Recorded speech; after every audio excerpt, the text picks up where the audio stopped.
All right. So, the prevailing idea of the third position is order versus chaos. And this is important to understand as to the nature of what's going on in the United States and amongst and around the world today with these crazy protests and riots and everything else.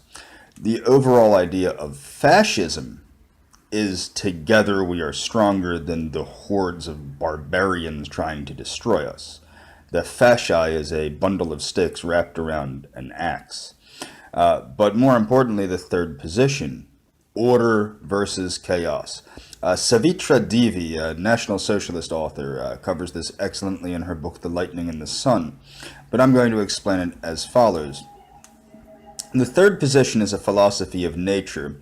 It is a philosophy of working with the laws of nature to lift up the human being as a member of a greater society.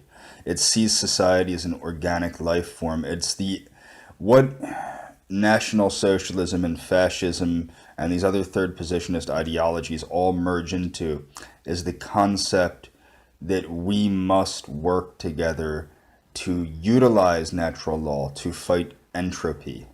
Entropy is the natural decline of civilization, in all things, of course, but in this case, it's entropy represents the reduction of civilization to barbarity. Now, what we have on the other side of the coin is with communism, not communism as in Stalinism. Stalinism, I'll explain later what that is. Anarchism, Antifa, BLM, all this nonsense. This is hardcore chaos. These are the agents of entropy. These are actively pursuing entropy instead of letting entropy naturally happen. Destroy everything, smash everything, burn everything. That's the idea of these monsters. That's what they are. They're little tiny monsters like a virus trying to destroy civilization. Now, the third position, on the other hand, represents order, law and order, and civilization, causing good things to happen, agriculture, taking care of those that cannot take care of themselves, but with duty involved. There's a sense of duty to one's comrade in the third position. Now, Stalinism cannot be used as an example of anarchism, because what Stalinism is, for example, Stalinism or Maoism or even Leninism in a sense, although communist and opposed to the third position, these are very similar to the third position in the sense that they had to enact ferocious, dictatorial. This is where they're a little bit not like the third position because these are dictatorships. The third position gets blamed as dictatorships, but when you look at it closer, it's not.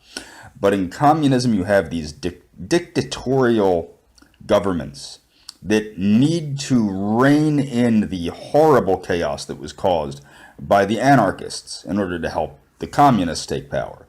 So then you see these really strict, rigid rules, more rigid than you will see in, say, Nazi Germany or fascist Italy or nationalist Spain.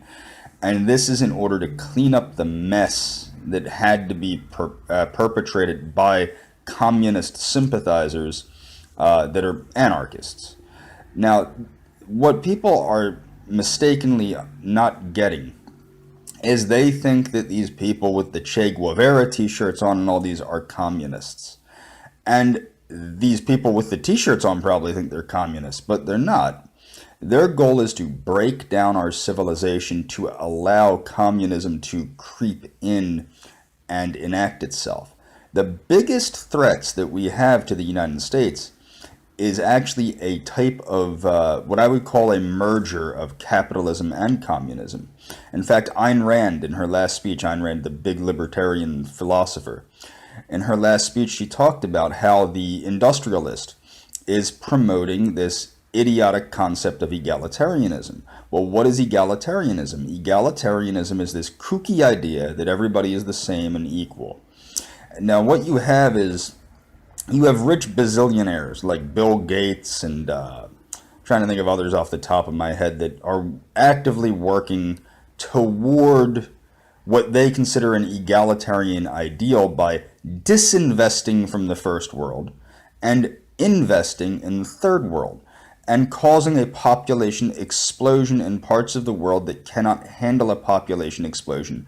But they are sustaining that population explosion with the financial and material assets of the first world, which is causing the first world to decline. Last time I checked, the United States ain't doing too good. And this is what's going on. It's capitalism pushing cultural Marxist ideals. And I encourage everybody to look up cultural Marxism so they know it's not some conspiracy theory, it's a conspiracy fact. So you have the anarchists at the bottom trying to destroy civilization, and you have these cultural Marxist capitalist kooks at the top promoting the destruction of civilization from the top. So you have bottom up and top down crushing us. And this is where the third position ideology comes in. And we're greatly limited. We are the minority in every country we exist in. But that's about all I wanted to handle. Remember, the third position is a representation of order versus chaos.